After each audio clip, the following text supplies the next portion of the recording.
September 10th, 2025, as panic erupts at Utah Valley University after a single shot ends Charlie Kirk's life before 3,000 stunned witnesses. A private jet, tail number N888KG, slips out of Provo Regional Airport exactly 1 hour later. Official reports focus on the manhunt and chaos. But there's one detail no one can explain. Why did this jet vanish from radar mid-flight, only to reappear after authorities lost its trail? Turning off a transponder isn't just suspicious, it's illegal. In This Plane Left Utah, an hour after the fatal university moment of Charlie Kirk, we dissect a timeline that raises urgent questions.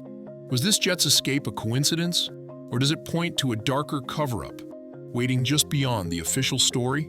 The shot came out of nowhere, a single crack that split the midday calm. 3,000 people packed the quad at Utah Valley University, most of them standing shoulder to shoulder, phones up, waiting for a moment just like this, but not like this. Charlie Kirk, standing at the edge of the stage, never finished his answer. The bullet found him as he turned to address a student, and for a heartbeat, the crowd froze. Then, chaos. People dropped to the ground, some screaming, others scrambling behind benches and planters, desperate for cover. A wave of bodies pressed toward the campus walkways, backpacks abandoned, shoes lost in the stampede.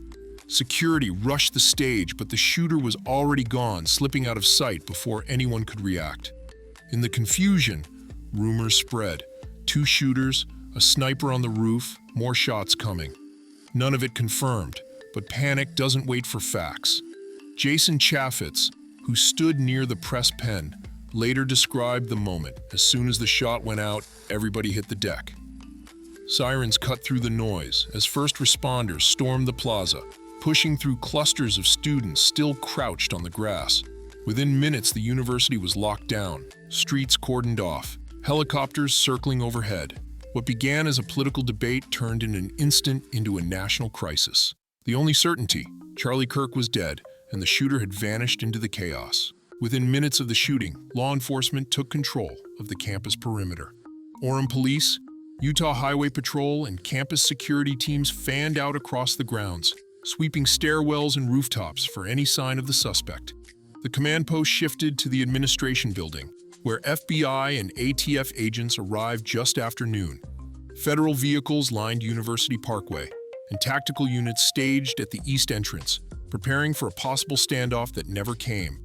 Students and faculty were ordered to shelter in place. Classroom doors locked from the inside, blinds drawn, phones buzzing with emergency alerts. The university's digital map lit up with red zones. Every building within a quarter mile of the quad locked down, with police checkpoints at every intersection. The suspected vantage point, the low-C center roof, became the focus of the initial search. Officers scaled the exterior stairwell, rifles ready, but found only wind-blown debris and a single shell casing. That rooftop, just 200 yards from the stage, offered a clear shot and an easy escape route. Down a maintenance ladder and out through a side exit that fed onto the main road. While the manhunt expanded, attention shifted to the city's transit arteries. Provo Regional Airport, 5 miles south, fell within the outer search grid. Patrol cars blocked the main approach, and airport staff were questioning about any recent departures. The lockdown extended beyond campus, as authorities tried to close every possible exit from Orem. But as the hours dragged on, the shooter remained unaccounted for, and the airport's proximity would soon draw new scrutiny.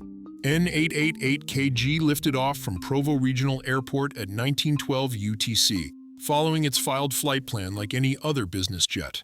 A DSB trackers, the digital eyes used by aviation hobbyists and journalists alike, logged its climb as it turned south over Utah County. For the first half hour, everything looked routine. Ground speed steady, altitude climbing, transponders sending out pings every few seconds. Then, at 1944 UTC, the jet's electronic signature vanished. Public tracking screens froze mid-flight, with N888KG's last recorded position just north of the Utah-Arizona border. FlightAware, ADSB Exchange, and other open-source trackers all recorded the same abrupt cutoff. No warning, no gradual fade, just a clean break in the data stream. In the world of modern aviation, where every jet's path is mapped in real time. That kind of disappearance is anything but normal. FAA regulations require jets at altitude to keep their ADS-B transponders on unless there's an emergency. Yet for the next 30 minutes, N888KG was invisible to every public tracker, its route and altitude unknown to anyone outside official air traffic control. At approximately 2015 UTC, the jet's transponder came back online. The first ping placed it already on a return heading toward Provo, at cruise altitude and speed. No deviation appeared in the resuming data, just a seamless re-entry as if nothing had happened. Online, screenshots of the blackout window began circulating, fueling speculation. In a case already defined by unanswered questions, the jet's vanishing act added a new layer of mystery. FAA rules leave little room for ambiguity. Every jet operating above 10,000 feet in U.S. airspace or within controlled airspace must keep its ADS-B transponder on at all times. That's not a guideline, it's federal law, written into 14 CFR, Section 91.225. In the Challenger 300's case, there's no practical scenario where a business jet leaves Provo, climbs for cruise, and stays legal if it goes dark on trackers. The only exceptions are for emergencies or maintenance, and even then, pilots have to notify controllers immediately. Aviation experts say accidental shutdowns are rare, especially with modern avionics. In their words, a clean 30-minute blackout is almost always a manual choice. Turning to who controls N888KG, the paper trail leads to N888KG LLC, a Utah company formed in July 2022. The LLC structure is common in private aviation, often used to shield owners from public scrutiny.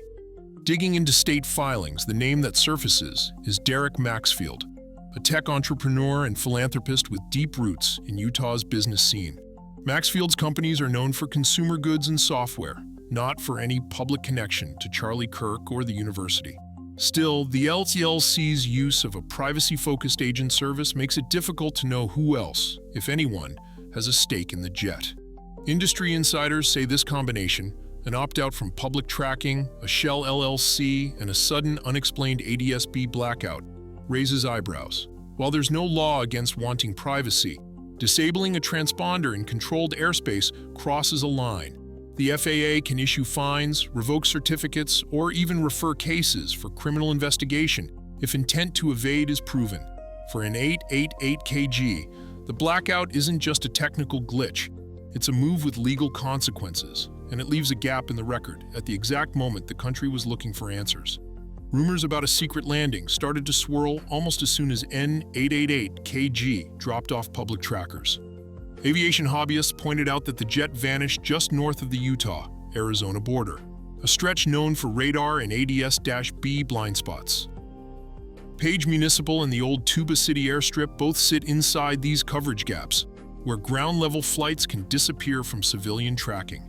FAA coverage maps confirm that below 2,500 feet, signals often fail to reach public feeds, leaving a window where a jet could touch down unseen. Local spotters in Page recalled hearing a loud jet during the blackout window, but no one produced photos, fuel logs, or credible eyewitness accounts of N888KG on the ground. Satellite images from that day show empty ramps. The theory remains circumstantial, built on geography and timing, not hard proof.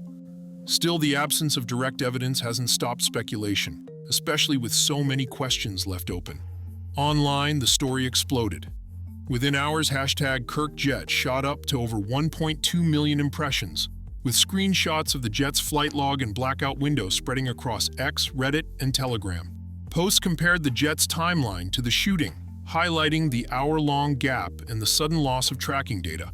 Some users demanded answers about who was on board, why the plane left so soon after the incident, and what happened during the blackout. No official statement named any passenger or explained the transponder shutdown. As the hashtag trended, digital sleuths mapped possible landing sites and dissected every scrap of public data. But the core questions remain unanswered. Was this all just coincidence? Or does the missing hour hide something more? At 1912 UTC on September 10th, 2025, Bombardier Challenger 300, tail number N888KG, departed Provo Regional Airport just 1 hour after the fatal shooting of Charlie Kirk at Utah Valley University. This fact is confirmed by ADSB flight logs and airport records. The jet's ownership traces to N888KG LLC, registered July 20, 2022, with connections to Derek Maxfield. However, public documents provide no details on the flight's passenger list. FAA regulations require continuous use of ADSB transponders. Yet, at 1944, N888KG vanished from public trackers, reappearing only after a 31-minute gap. No NOTAMS or official explanations were issued. To date, the FBI has not released findings on the plane's movements or potential links to the crime. The shooter's identity and whereabouts remain unconfirmed. The facts are clear. A private jet left within an hour of a high-profile crime, flew under a legal transponder blackout, and returned with crucial details still hidden. Was this timing a coincidence, or does it point to something more? The search for answers continues.